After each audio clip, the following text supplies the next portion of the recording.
Hi everyone, welcome to the Highlights from Ukraine podcast, your daily audio summary of the latest news reported in the Ukrainian media.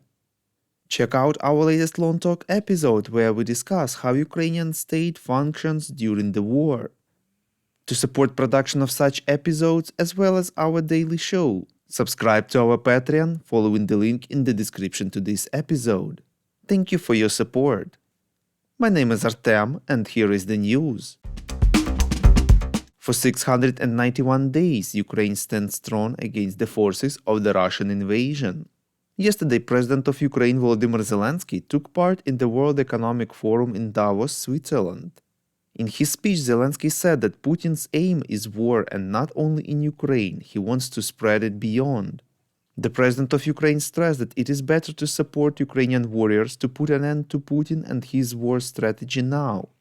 At the same time, Zelenskyy is sure that Putin's ambitions are doom-laden and even his partners in North Korea and Iran are simply taking advantage of his madness, while he still has the technology and resources to pay for them. No one believes in his future or invests in it, said the president. The head of state also criticized the speed with which Ukraine had been provided new types of weapons, due to the fear of escalation. Quote, but then weapons arrived and there was no escalation. Because of this don't escalate, time was lost. The lives of many of our most experienced warriors who fought since 2014 were lost. Some opportunities were lost, unquote. Zelenskyy said that he is grateful for sanctions imposed against Russia, but they too were delayed because they faced storms of threats from Moscow. And in the end, those limitations don't even block Russia's missile production. At the same time, the head of state expressed hope that this year a strong decision will be made and frozen Russian assets, sovereign and oligarchic, will be directed towards defense against the Russian aggression and for reconstruction of Ukraine.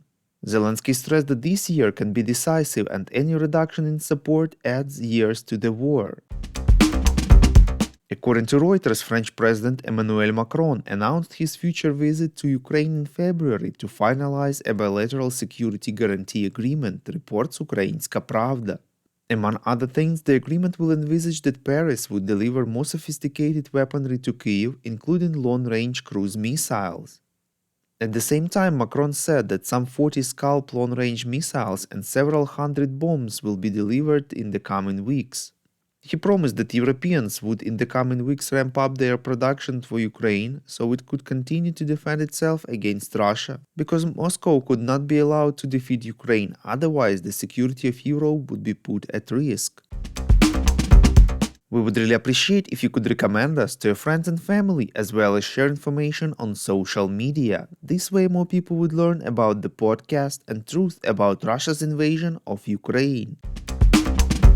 Polish carriers lifted the blockade of the border with Ukraine, reports Zahid.net.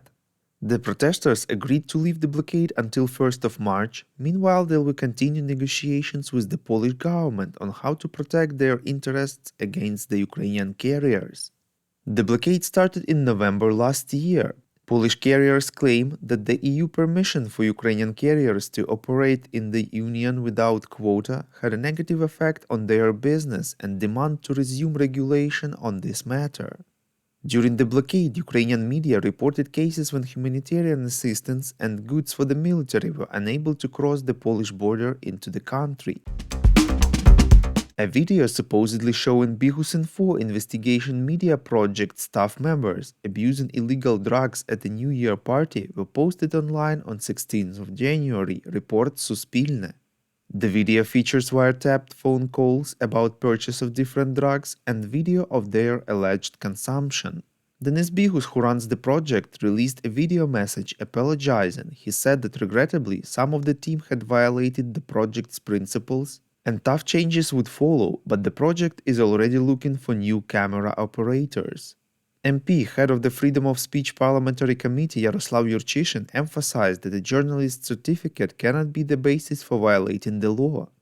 At the same time, Yurchyshin added that covert filming, leaking videos and pressure on the media are also unacceptable. According to him, it is necessary to find out who was spying and for what purpose. Later, Denis Bihus commented on the situation with covert filming and wiretapping. He claimed that the editorial team had been under surveillance for about a year, and that snatches of intercepted conversations had been edited together from several episodes that occurred months apart. Bihu said that he roughly imagines how much money was invested into this operation.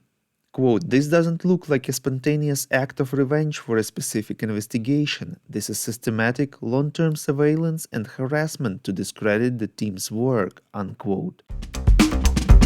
Thank you for listening to the Highlights from Ukraine podcast. We're a commercial initiative of just two people, and we need your help to grow. Share information about the podcast, rate us in the app, subscribe to our Patreon. With your support, we are getting better.